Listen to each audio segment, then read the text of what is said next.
Ассалаумалейкум. Қайырлы таң баршаңызға.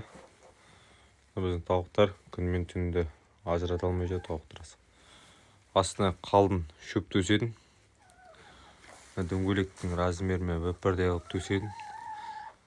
Астары жылы болсын деп, және де мына жаққа да төседік. Тоже астары жылы болсын деп. Бұлардан ештеңе аямау керек. Қояндардың есігін ашып жібердім. Шөп жесін, кішкене шықсын, емін-еркін жүрсін деп бір торда қамалып тұра бермейді. Так, бір рулон шөпті сыйғыздық. Мына жаққа салдық, мында салдық астына. Мыналарға салдық, туатын ұяларына салдық. Короче,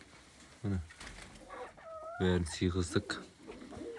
Мыналарға да тоже қалың-қалың қылып төсеп тастадым. Мына жаққа да жартысын толдырдым. Мына жақта да полный қылып қойдым. Көгершіндер енді өтіп жүр. Торғай асырап отқан соң дұрыс жаңа. Торғай да бар. 3-4 торғайым бір қыста қалып қойған. Далаға шықпайды. Осы бізде пока жаңалық. Мынау керегі жоқ сияқты қосудың. Осының өзі де жылы болатын шығар деп ойлап тұрмын қыста. Главное, аяқтарын тоңбау керек қой. Аяқтары тоңса бітті уже. Аяқтары тоңбаса олар қайғырмайды ғой. Анау минусовыйларға. Осы